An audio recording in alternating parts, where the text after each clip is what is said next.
approval or denial. If it meets the conditions of the code, it must be approved. So we're trying to clear those up.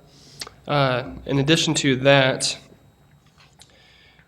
in the last year, we had a minor home occupation application come in where some concerns were addressed with vehicle rating, gross vehicle weight ratings for home occupations and businesses from the home. So we've tried to clear those up and redefine those to classes of trucks that are defined and that the neighborhoods would feel comfortable with. Let's see. The other one was, nope, that is all. Oh, the paper applications, right? Last part was to allow people to submit just electronically. The code currently requires 2 11x17 paper copies of applications. Staff review at this point within the different divisions of the city does it all electronically. So if somebody wants to submit paper, they still can. But if they didn't want to print all that paper, they could just submit a disk or a thumb drive. So those things. We're trying to make it a little bit easier on the applicant, the developer, and clear up the processes. Thank you, Aaron. Are there questions for staff from members of the Planning Commission on this item? Seeing none, are there any any neighborhood chairs that would like to speak on this item as it has citywide impact? Not seeing any. Any neighborhood residents that would like to speak on this first item? Going twice. Gone. We will close public comment on item number 1 and return the discussion to the Planning Commission. Any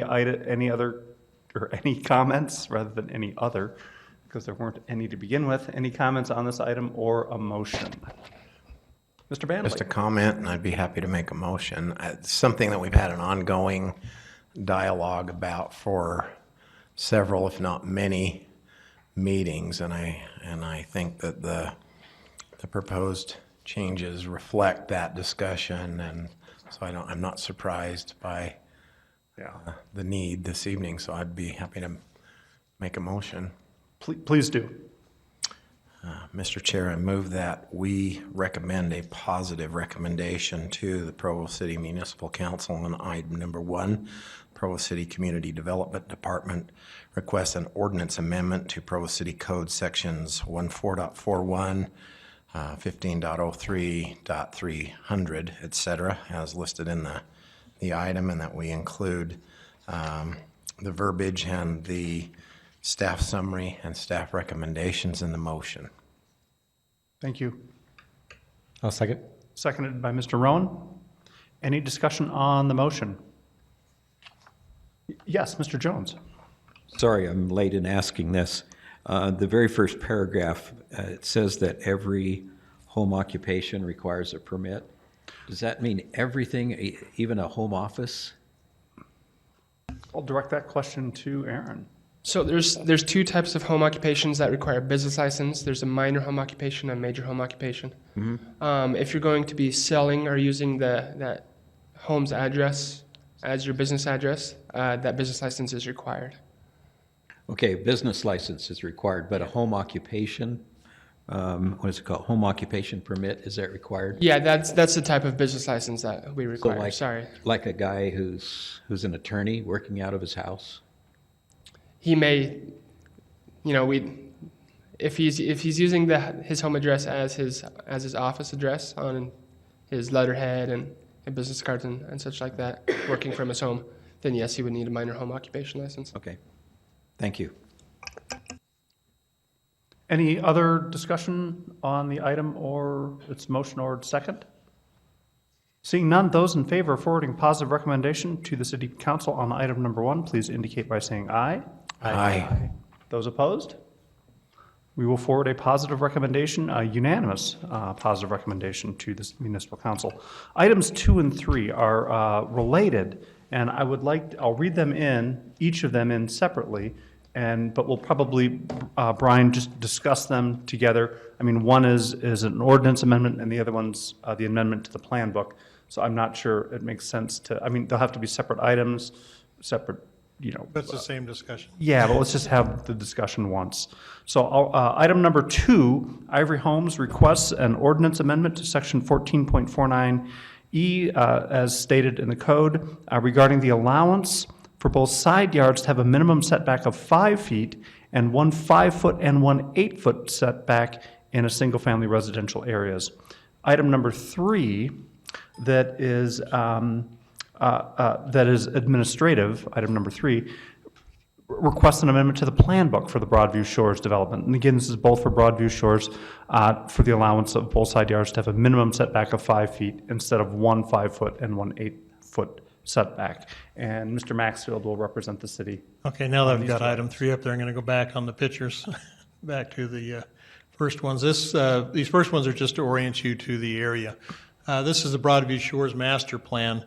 If you recall, a couple of years ago, we came in with some amendments to what was called celebration, and in the ordinance is referred to as celebration. Those amendments were basically because of the road realignment with Lakeview Parkway, and Elias Church that went in the corner, shows in purple on that circled site, and then just the change in ownership that really, again, you had several property owners in here, and it never really included the whole property as one. But those amendments were made, and through those amendments, one of the requirements was that the Planning Commission approve a plan book. And the plan book specifies really what the home styles would be like, and just some of the details of the design and streetscape standards that would go into the project. The first phase of Broadview Shores has now been constructed. The street system is in, and I'll make sure I put the right one. You can see it down here in the circled area, and here's where the Elias Church that is complete is located, and then again the street system through these areas is now in. And so you can see kind of the colors with the orange and the yellow, and then a lighter color. We indicated on one of the maps in your items that it shows what those lot sizes or what those colors relate to. Where the larger lots are the lighter colors, basically. This one, the 6,000 square foot lots is this orange, the yellow is the 8s, and then this one would be the 10s. We had a gray on there, that's that darker area, and that one is a 5,000 square foot lot area. And so that's just kind of a quick orientation of that. In your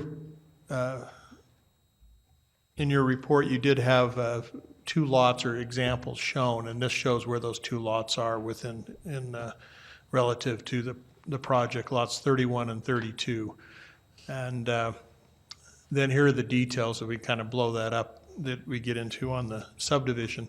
On the left, it calls out a couple of things where it says all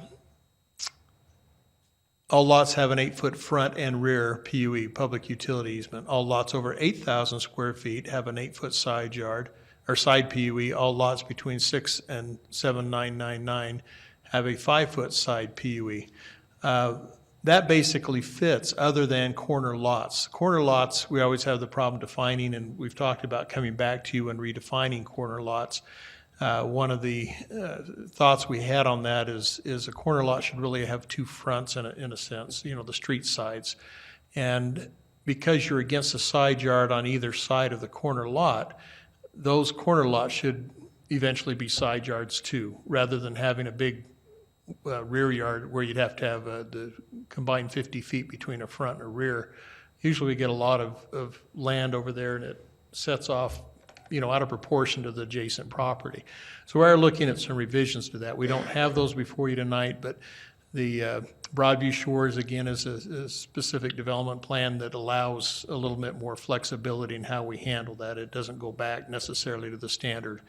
The standard that was called out for this area was 5 foot and 8 foot. So 1 yard would be 5 feet, 1 would be 8 feet. And if you read through the text of the way that was worded in the ordinance, it pretty well implies that that was because of easements rather than any aesthetic look to the project. We've been a little concerned on the smaller lots, and I think we use Mazer School as one of the examples. If you go on the west side of the Mazer School where they built the smaller homes, there's really a big setback between them that seems really out of proportion to the style and what you're trying to accomplish in that neighborhood. So as we've gone through that and looked at these 5,000 and 6,000 square foot lots, we really don't have a problem in the sense that we feel it's still in proportion to the type of lot that's there. You know, that if you went to a 5-foot setbacks, 5 foots are very common for 5,000 square foot and 6,000 square foot lots. And so we did in our recommendation talk about that as something that would probably be okay. Here are the two examples, and maybe oriented a little better than in your report. But it shows the Galileo home and with the corner lot. And as you can see, it's got the 5-foot PUE, but again, that is with the reduction, the 8-foot. And again, because we call out what's a side and a rear, we still keep that rear as an 8-foot. This would be a side yard, so that could be 5. And, you know, we can adjust on some of these to make that happen. But, you know, we're trying for kind of a universal solution, I guess, is really what we're trying to set up here. The other, the lot to the north of that corner lot, the Austin home, you can see that in one case, I think they only have a 7-foot distance they need. But again, you know, trying to allow a little leeway. That doesn't mean every home, I believe, is going to build out to, you know, the full setback. And Brad Mackey's here, and he can probably talk about that in a little more detail with Ivory Homes. And so in essence, our recommendation came down to looking at villages 1.5, 1.6, which are 5,000, 6,000 square foot lots, and just putting in a clause that said the 8-foot side yard may be reduced to 5 feet where waivers obtained from the associated utility companies. We went the route of putting this in because the way the plat's recorded, there was a concern that it may cause the plat to kind of be redone or something if you didn't do it that way. And so we think if we got a blanket utility waiver, that may be the better way to do it. So that's why we've recommended this. I have to apologize, Mr. Mackey. I had to leave the office quickly last week. I got called into jury duty and did not get to communicate some of these things to him. So hopefully I'm not hitting him too cold with some of these tonight. And then on the villages, on the 1.8 and 1.10, they allow 8-foot setbacks now. As we've looked at that, some of the proposals we've worked on and trying to look at changing setbacks, or at least looking at options through the rest of the city, we really have had more of an 8-foot setback with that lot size. And so we didn't necessarily see an overwhelming need to change it at this time. It may be in the future as we get to those developments. And again, we have one in this first phase where we do have some 8s and 10s. And I'll leave that to Mr. Mackey to see if he can, you know, talk about that in a little more detail, but from the information we had, we didn't think that was necessary this time. I know he talked about some of the homes having 3-car garages and some things like that, so it may be related to that.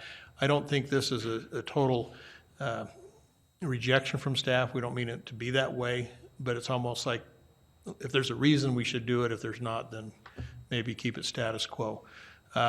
This is the first development we've had come in on the Broadview Shores, and we don't feel it's really jumping to changes on the first item. This is a detail item rather than a real, you know, substantial change, I think, so we felt comfortable with that. Any further questions, or any questions at all? Questions for Mr. Maxfield from members of the commission? Seeing none, we would invite, excuse me, the applicant to come forward and address us. And again, please state your name for the record.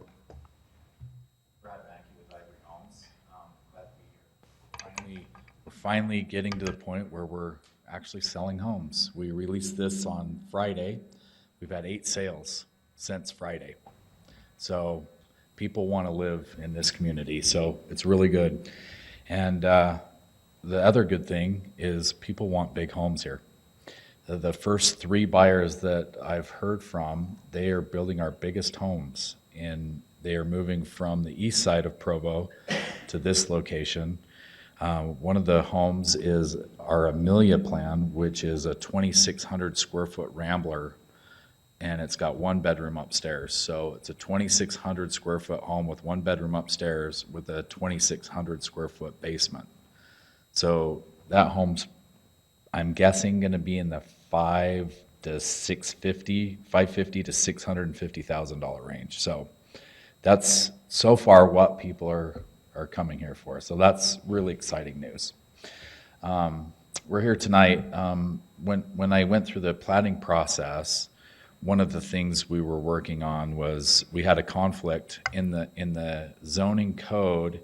It said the setbacks are 5 foot and 8 foot due to a public utility easement. But the way the city code was written for easements was every lot line will have an 8 foot easement. And it didn't specify whether the 8 foot needed to be all on one side of the lot or split between the lot line. So when I was going through the process, I thought it was 4 foot on one side, 4 foot on the other side. But the engineering department determined in the past, they've always done an 8 foot on either side of the property line, which is huge. So that's a 16-foot easement.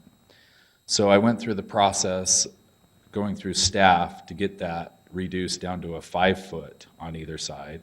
And truth be told, they don't even need a 5 foot because no one puts anything down the side lot lines anyway.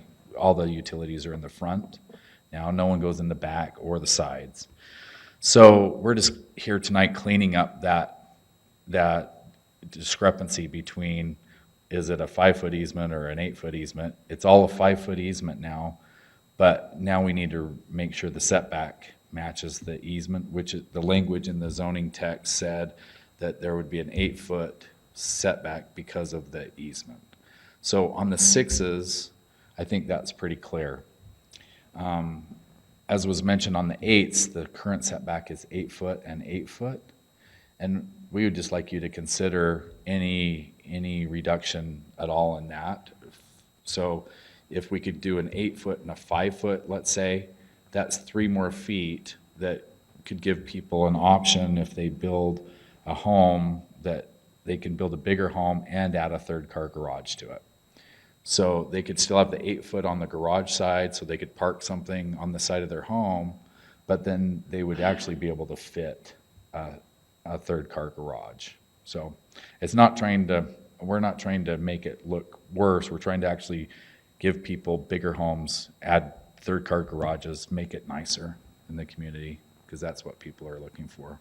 So if you have any questions, I'd be glad to answer them. Questions for the applicant? Mr. Jones? As I understand it, there are certain lots that would have a 5 foot easement on each side. Is that correct? All of them, yeah, in this first phase. Okay, so if you have 5 foot on each side, and let's say you put up a fence on the property line, Right, then you'd only have a 5 foot width. right.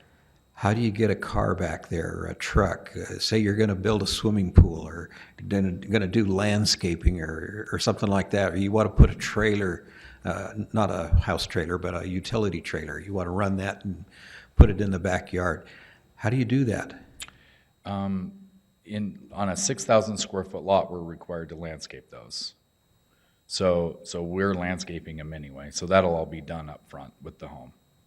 So if someone wants to add it later, they would have to get with their neighbor and ask their neighbor, or like if they want to do a swimming pool or something, they'd actually have to get that approved through the HOA. They'd have to find a way to do that. Well, on a small lot, a swimming pool is probably not reasonable, but you want to build something back there, and you need to get building materials back there. They would have to get that approved through the HOA, and they would have to find a way to do that. Most 6,000 square foot lots, they're not going to be allowed to build anything anyway. Maybe a shed, and a shed they could get back there, no problem, materials for that, but an accessory garage or something like that, they wouldn't be allowed to build anyway. And what I'm talking about on the 8s and 10s, they would have that minimum of 8 on the site, so they could drive back there on those. But on a 5,000 and 6,000 square foot lot, they're probably not going to be able to do that. I personally hate to see that. Hate to see a person locked out of his backyard. Well, and they can always take the fence down I just had that Yeah. situation at my house. My next door neighbor built a swimming pool, and he asked to take the fence down while he built the pool. So he took the fence down and went down the property line, dug the pool, built the pool, cleaned Yeah. it all up, and then put the fence back up. And they could do that. There would be 10 feet between homes, so they could do Sure. that. I just appreciate having that 8-foot pathway into my backyard, and I just hate to see the homeowner locked out unless he tears down the fence, and I don't know. Most of the 6,000 square foot lots, the fence are required to be at the back of the home anyway, in our design guidelines. So they won't actually have a fence coming clear up to the front of the home. So they can actually drive down the side yard between them and their neighbor all the way to the back of the home anyway. So it'd just be the fence right there connecting the two homes. So it's 10 feet of fence is all they'd be looking at doing. So, Okay. And being it's a PUD, they may not even allow them to put trailers in their backyard or campers in their driveway. Actually, that's precluded in So- your zoning text anyway. On the 5s and 6,000 square foot lots, you can't have an RV parked on your lot anyway. Even in the back. Only in the 8s and 10,000 square foot lots. Mr. Bandley? Thank you, Mr. Chair. Just a quick question. So what's the maximum square footage dwelling that would go on one of these lots, like a 6,000 square foot lot? Let's see, if you had a 60 by 100, you would have that would be a 50-foot wide by, what's that, 55-foot deep envelope to build on. Wow. So that's a 2,500 square foot envelope, On one level? of which takes up the garage. You know, the garage takes up quite a bit of that. Okay, thank you. Mr. Mackey, were you proposing that on the 1.5 and the 1.6s, that those would be 5, consistent with the Correct. staff all the way on the Correct. side yards? But were you also requesting that that be considered for the 1.8s and the 1.10s? For the At 8, least the 1.8s. The 10s are probably okay the way they are. so on the 10s, you'd leave those I'd leave it 8-foot exactly the 8-foot same. easements on the sides, but on the On the 8,000, 8s, you'd one like... side 5, one side 8. Okay. And is that consistent with...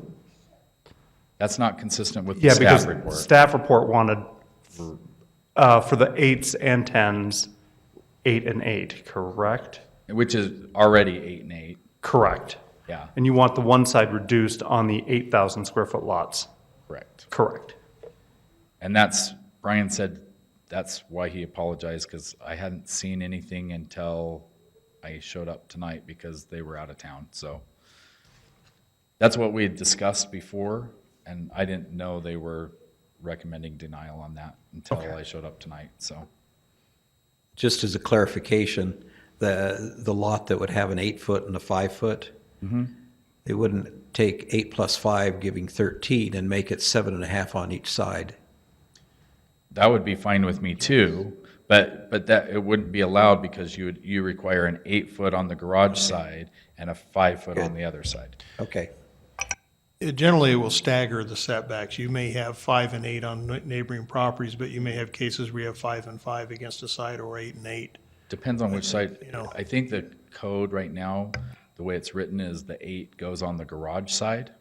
So it would always be on that side. So whichever side the home flips, the 8, so you could have 16 feet at the max. Well, actually, it could be more than that, but like the exhibit I showed you, the one home we can't build on a 6,000 square foot lot is off by 1 foot.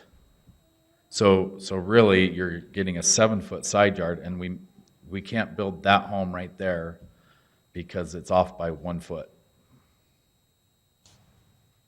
That's a great home. It's a 6-bedroom home when it's fully finished, so. Any other questions for the applicant from members of the commission? Great. Thank you, Mr. Mackey. Thank you. I'm glad to answer any other questions. You bet. Are there any neighborhood chairs present that would like to speak on this item? Please, and again, state your name for the record. I'm going to try and speak in these. Beth Alligood, Lakeview North Neighborhood Chair. I have to admit, when I first heard about this, my initial response was no, no, and no, because this design book has been fought over for years and years, and we finally came to an agreement on it. The concerns we had were, is this going to allow for more units to be built? Squishing, and that was addressed, thank you. Other concerns is, how is this going to affect the aesthetic value of the neighborhood? And as Brad, as we discussed beforehand, because I wanted to kind of get what the situation was going on, this actually allows for larger homes to be built, which with the high school going in is a big, kind of a big issue with there. A lot of people want to come and move in. Their concerns also were, are these going to be, with the Rambler style, smaller to where you're not going to get the families moving in as much. But with the basements coming in, some of these homes are actually bigger than my house, so I'm happy about that. The elevations that he's shown me keep consistent with what we as a neighborhood want the high standards to be, and so I'm okay with this going in as Brad has shown. Thank you. Thank you. Are there members of the neighborhood or the community that would like to speak or be heard on this item?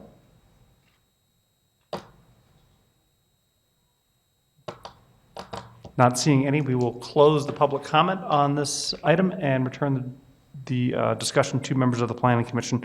And again, commissioners, you can feel free to just direct any questions towards Mr. Mackey or towards Mr. Maxfield if you have any questions on this item. Yes, Mr. Vandley. Thank you, Mr. Chair.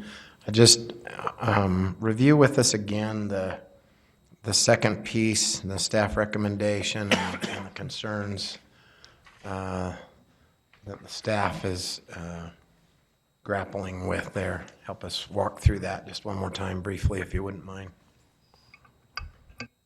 Okay, if you look at the plan, you can see the 6,000 square foot lots again in this orange. You can see this area and one to the north would be the 6,000 square foot lot area. The 8,000s are the yellow, and the immediate concern was they're fairly common through the area, as are the 10s as you expand to the west and the north. And I guess the feeling was, if there wasn't an overwhelming reason to change that one, it was just hard to look ahead and think how that may influence the rest of the development. Again, if we've got plans that show that, desirable units that would go on those homes, that's why you say it's in a way a soft recommendation on the denial. We just want, okay, what's the reason we would change that? The 8's just more in keeping with the way we were thinking about other areas of the city, and just a little more common that way. And that's why you're recommending the 8-foot easement on both sides for the 8,000 square foot lots. Right. Whereas Mr. Mackey's would prefer a 5 and 8, a combination thereof. And again, in a planned development, there's more control, there's more HOA. You have a strong HOA because of the size of it. Could prevent some of the city's Right. concerns. The concerns aren't there as if it would have just been a standard subdivision. And this would only affect Broadview Shores. Correct. Sorry.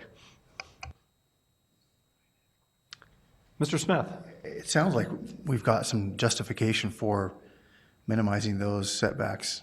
If 1 foot precludes you from adding significant square footage, and I agree completely with Beth's point, you want as large homes as you can get in there to keep owner occupancy and fill up those schools and things like that. I would be inclined to vote to approve both of these. That is to clarify, so the 5-foot easements on the 5 and 6. 5 and 6,000 square foot lots, 5 and 8 on, the 8,000s, and then the 8 foots on both sides for the 10,000s. is it 8 on both sides, or is it a 5 and 8 On the 10, on the 10s? on the current zoning, on the 10,000 square foot lots, it's 8 and 8 already. Correct. So you need to Do anything with the 10s, okay, so on the 8s, it would just be reducing one side from 8 to 5. Right. That's what I'm in favor of. Yes, Ms. Jensen. Thank you, Mr. Chair. I would agree with the last comment that there doesn't seem to be a problem reducing the 8 to 5 on one side for the larger lots. It sounds as though the reason it's being requested is to respond to market demand. And that seems like a reasonable request if it doesn't have any other negative implications, and it doesn't appear to. Thank you. Thank you. Other discussion on this? And again, if we do make, oh, Mr. Rowan, I apologize. Can I ask a question of staff, Brian?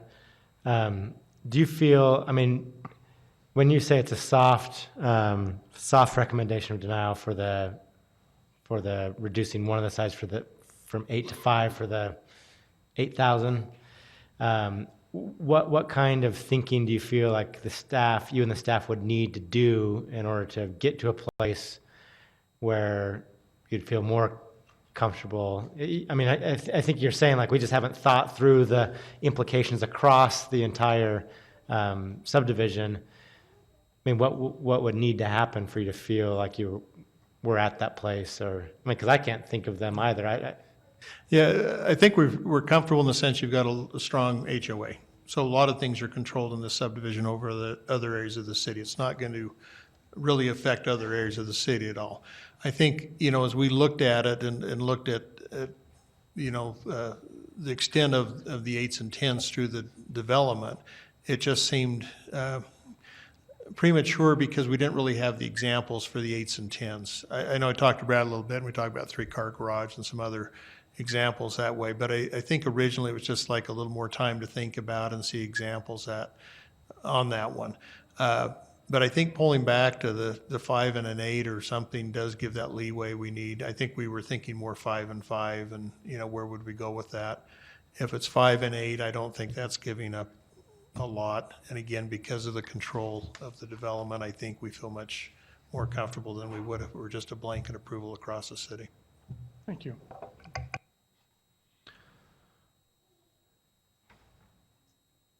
If there's no further discussion, I would entertain a motion. And again, and it is possible in your motion to make sure you have the edit that on those 8,000 square foot lots, that would be a 5-foot and an 8-foot setback rather than 2 8-foot or 8 feet setbacks.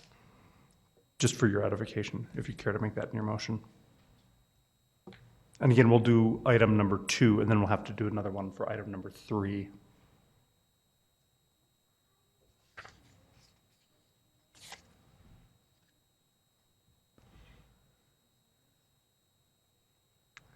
Do we need a coin?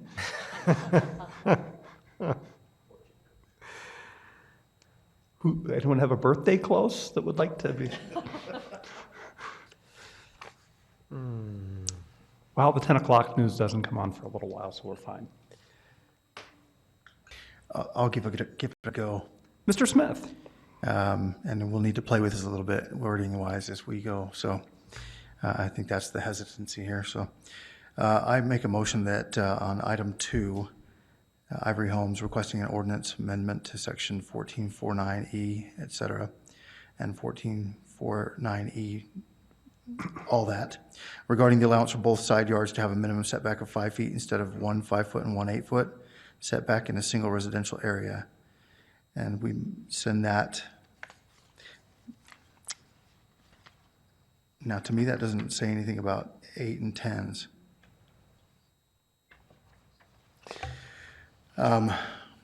Let's make it up as we go.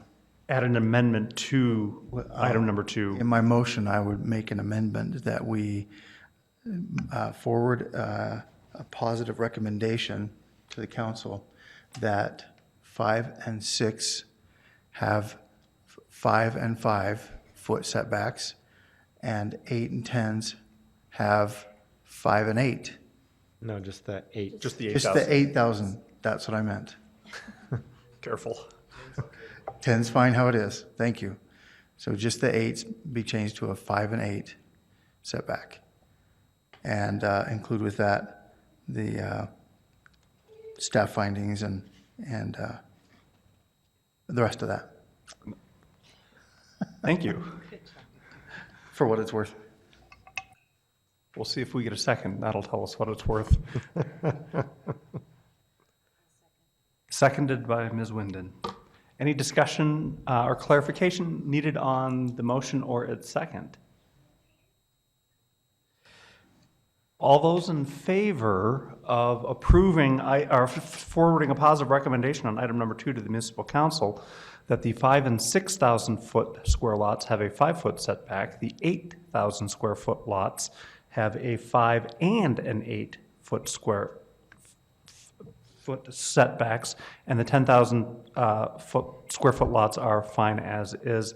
Included with that, Mr. Smith's motion, seconded by Ms. Winden, is the remainder of the staff report in that item. All those in favor of forwarding that positive recommendation indicate by saying aye. Aye. Aye. Can Opposed?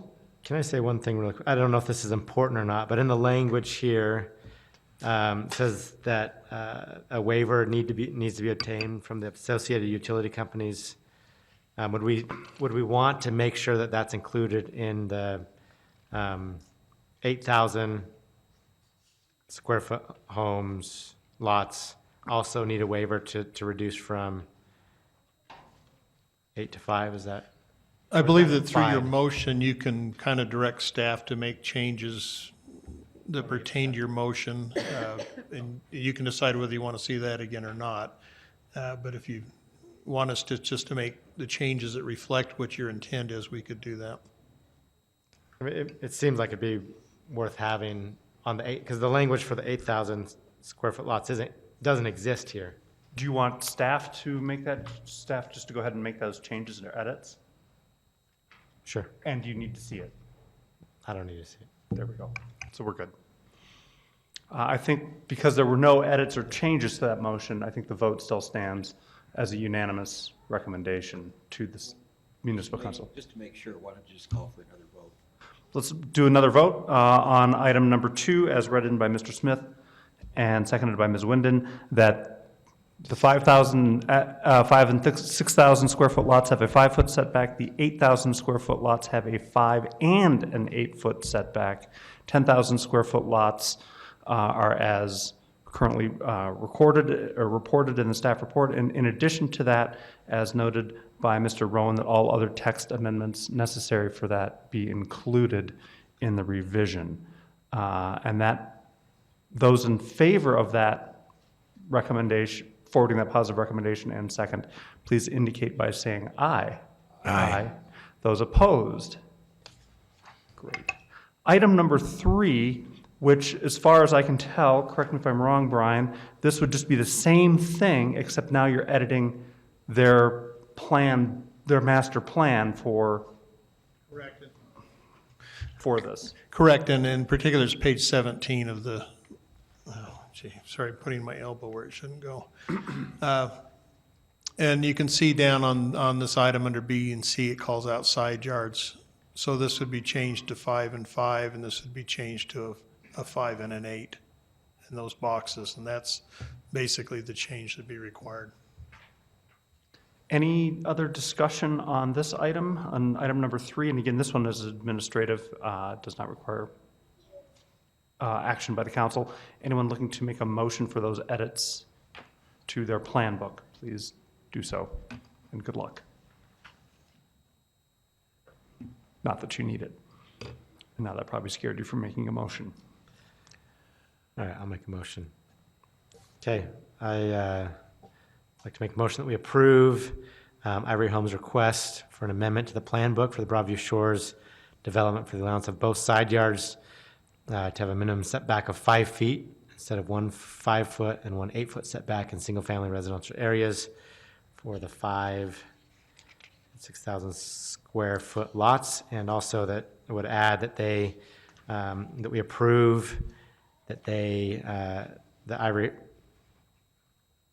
Homes is able to make an amendment to the plan book for 8,000 square foot lots to have a minimum setback of 5 feet on one side of the yards and 8-foot setback on the other side of the yard for single-family residential areas.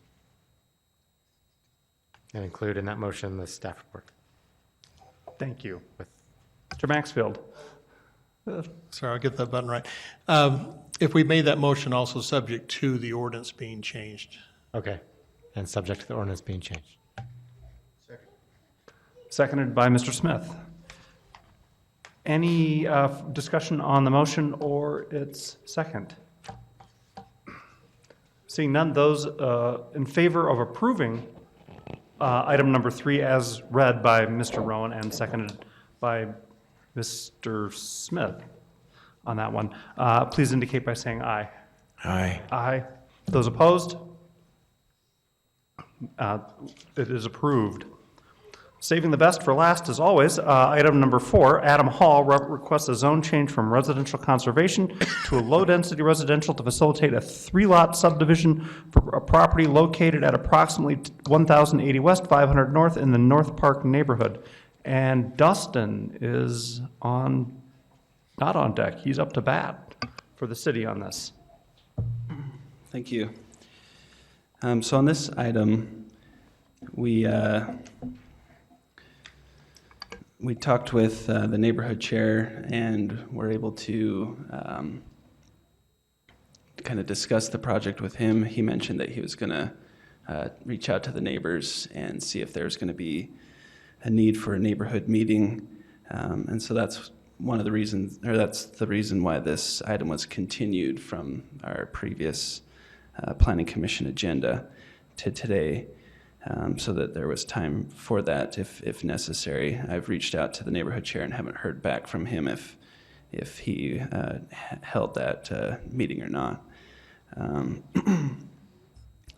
So on this image that we're looking at here, the properties that the applicant is requesting a rezone for are outlined in red, and it's actually 2 lots that have single-family homes on both lots, and it's currently in our RC residential conservation zone.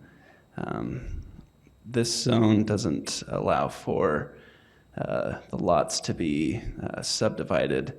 It requires that there's a rezoning that takes place to enable that to occur, and so that's the reason the applicant is seeking a rezone at this time, is so that they can subdivide the back portion of both of these lots. So the north end of those lots would be created into a third parcel.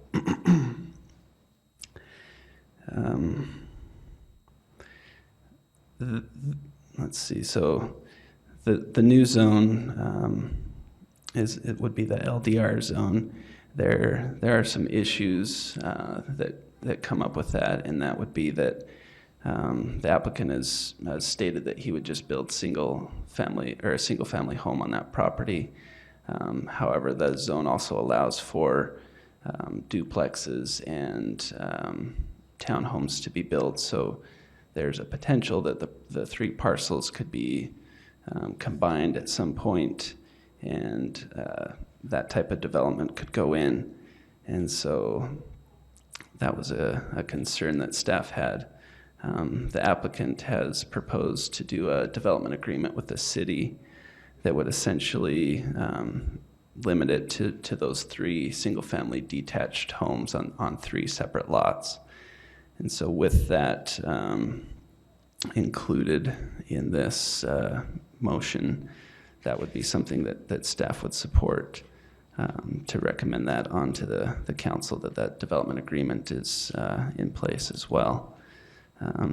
We've reviewed this with the general plan, and it meets the designation for residential in that area and some of the goals of the neighborhood to establish single-family detached structures. And so if there are any questions about that, I'd be willing to answer those at this time.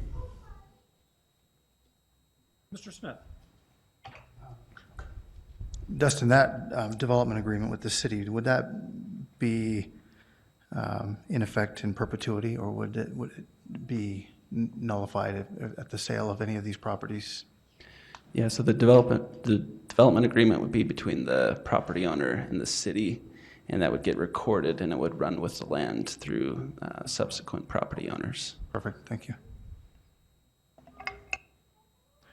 And city staff is, or the city's position, they are fine with it so long as a development agreement is offered and Yeah, I think that would help ensure that any potential for the property to get developed other than what's being proposed would be mitigated. So with that, I feel like you could be pretty confident that they'll get just that single-family residential lot like is consistent with the area there. perfect. Other questions for staff from members of the commission? We would invite the applicant now to add whatever he would like. And again, please state your name for the record. And I am the owner of those 2 lots right now. The home that's on it would be the west side, is 1050 West. It was in substantial disrepair. We bought it, remodeled it. We're currently in the process of remodeling the home on the east side, the 1030 West. And right now that back parcel back there is a bunch of weeds. There was the man who had been living in the east home there had a chicken coop with a lot of chickens there, and I mean, it just really hadn't been very utilized. And right now, the way the property lines are set up, the property line between the 2 properties actually cuts. Dustin, could we go back next slide? That's right. You can see the property line going through most of the garage and part of the house. So as part of getting that corrected, it made sense to be able to subdivide off that back lot. And the homes that are to the north of it, we'd be putting something similar to that on those lots, or on this new lot. Just kind of continuing that same style of newer home down one more lot. And is there any questions about that? Any? Questions for the applicant, Mr. Smith? Might be more for staff than applicant, but you might absolutely weigh in. What are the lot sizes of those homes immediately to the north of that? Okay, the one just to the north of it is 4,792 acres. The next one... Feet. Feet, sorry about that. Yeah. That's a big house. That's huge. What? That's the county. So, and then the next one is 0.11 acres. Then the next one is 0.08 acres. Next one is 0.1 acre. And this one that we're proposing is 0.15, so it actually So be it's- larger. Yeah, larger. Okay, perfect, thanks. Thank you. Other questions for the applicant? Seeing none, well, thank you at this time. Is a neighborhood chair present now that would like to speak?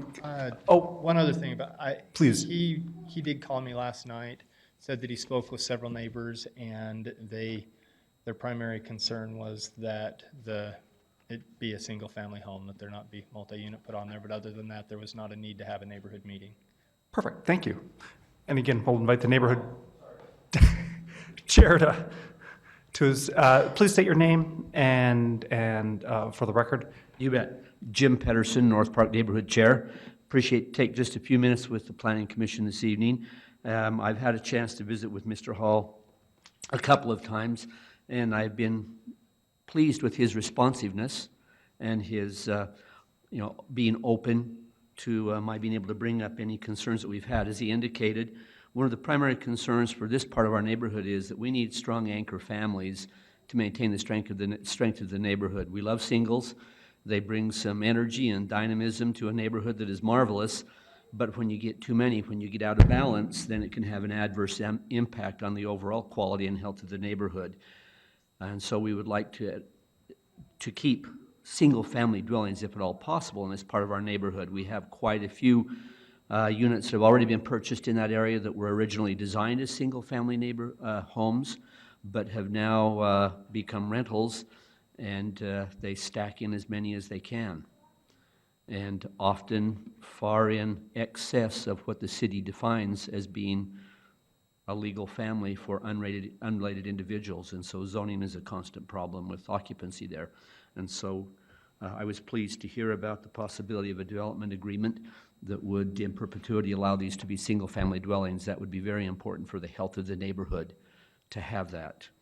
The neighborhood related to that is concerned about the density, the number of individuals, obviously, 3 unrelated being a family, making sure that there is adequate off-street parking. While we have, I think, generally not too much of a problem in some areas of the neighborhood, it's just crazy. It's almost like running the gauntlet to go down the street. It's hard to get 2 cars to be able to pass when you've got all the on-street parking with all of the additional individuals in some of these units with multiple occupants. I would be concerned if there was any request for any variances on this rezone. I didn't notice that there were any requests for variances in terms of side yard, front yard setbacks, and green space. I think it's really important if we're going to pull families in, we need to have adequate green space for these homes so that there's a place for the children to play, not just the parks that are in close proximity to this development, but for the lots themselves and for those homes.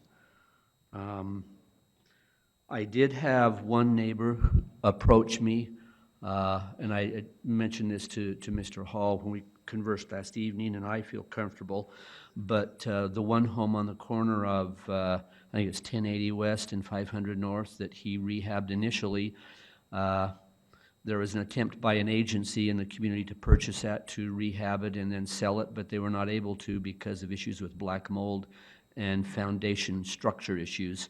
But I have been assured that those have been taken care of, that those concerns have been mitigated, but that was a concern a neighbor had asked me to bring forward, and so I am, in deference to them, bringing that forward to you. I think that pretty much puts it kind of where we're at. I am all in favor of anything that will bring strong anchor families into the neighborhood, and I think the neighborhood is supportive of having and creating a strong family-friendly environment in that part of our neighborhood. And I appreciate your time this evening, appreciate the thoughtfulness with which you are reviewing this proposal. Thank you. Thank you. Are there other members of the neighborhood that would like to speak or to be heard on this issue? And if so, please come forward and state your name and feel free to address us. My name is Michelle Sika Kwaptua. Don't worry about spelling that at all. I actually live just right north of parcel 3 in the Willows subdivision, so I'm the second house or the second lot in from there.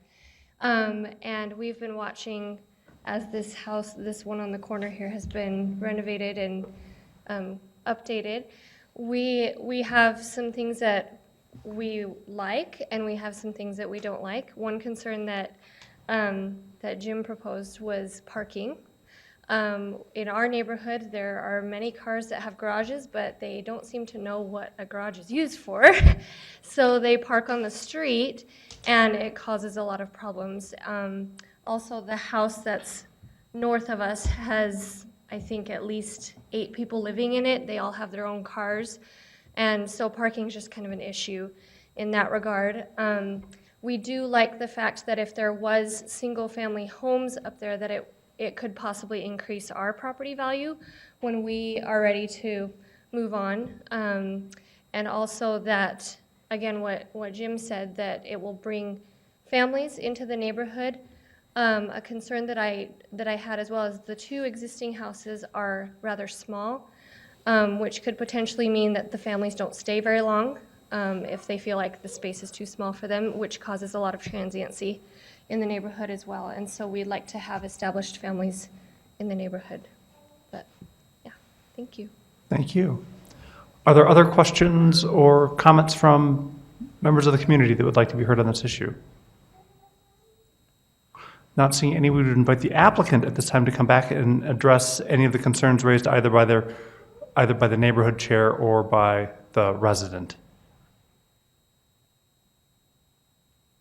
As far as the parking, we'll do as much as we can as far as creating a driveway that meets the guidelines that the city would want there to allow the parking as much as we can. And beyond that, I don't know that I've got a lot more control. That seems to be a primary issue, is the parking there. And so Okay. we'll do what we can there. Thank you. Oh, Mr. Smith. I have a question for Mr. Hall. Yes. That entire side of 1080 West, is that all improved with sidewalk, curb, and gutter? Yeah, So there's no need to put anything new in there? It's already there? correct, yeah. Okay, We'll thanks. Other questions for the applicant? No? Seeing none. Thank you. And seeing no other public comments at this time, we will close that portion for this item and return the discussion back to members of the Planning Commission on this item. Commissioners. Mr. Rowan. I mean, I really like both the individual proposal and just the general strategy. I mean, I think we should do more of this in our city. And we just came from a meeting prior to this meeting where we heard from Public Works about the challenges of, when we build on the west side and there's not the infrastructure there. I love the idea of creating more homes where there's maybe space that's unused. And so I really like this proposal a lot. And I agree that I understand the neighbors, Michelle's concerns there about parking.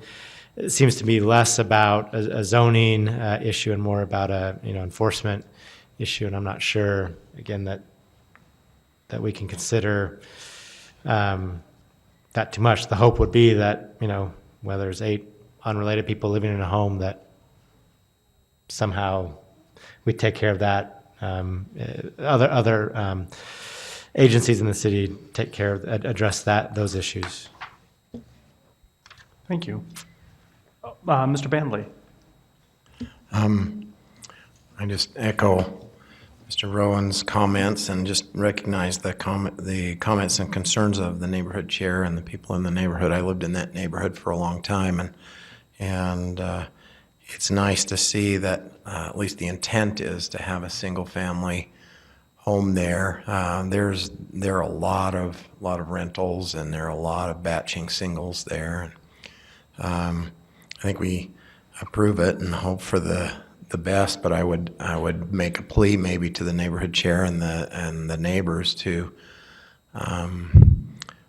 ping the zoning enforcement and do it regularly through email and through phone calls and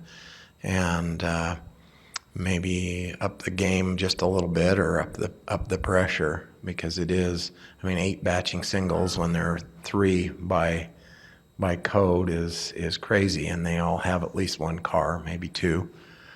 So I can appreciate that situation, but I'm in favor of the proposal. Mr. Jones. If you don't do this, I can see that property line that's between parcel 1 and 2 being extended on up, and you make parcel 1 and 2 larger, and I don't see any way that that's going to be useful property. It's going to turn into junk. It's just going to be a junkyard. So I think this is a great proposal. Thank you. Ms. Winden. I appreciate the comments that have made so far. I agree with them, and I just like seeing the revitalization in a neighborhood that has a little bit older housing stock, and somebody wanting to come in and do some updating to existing homes, and has the vision to see a weedy lot, and has the vision to see some potential there. So I also am in favor of this. Thank you. Other discussion on this item? Or I'll make a motion. Mr. Rowan. Okay. I like to move that we forward a positive recommendation, or a recommendation to approve the proposed rezoning request by Adam Hall from residential conservation to low-density residential to facilitate a 3-lot subdivision for property located at approximately 1080 West and 500 North, and would include in that proposal and I'm not sure quite how to word this, but include in that proposal that the applicant, Adam Hall, enter into a development agreement, that the approval, the condition of the approval depends upon Adam Hall's willingness to enter into a development agreement to only build a single-family home on each of those lots. Especially the 3rd lot.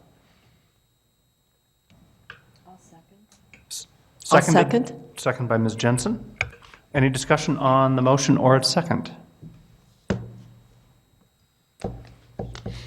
Those in favor of forwarding positive recommendation to the municipal council on on item number 4, please indicate by saying aye. Aye. Those opposed? We will forward, it is unanimous, will forward a positive recommendation to the municipal council on item number 4. Seeing no other items on the agenda, I move that we adjourn. so moved. We are adjourned. And we thank you for coming, and please be sure to have some of the copious amounts of free taffy out by the front foyer. It's very delicious and desirable to the taste. They have big buckets of it. Take a bucket.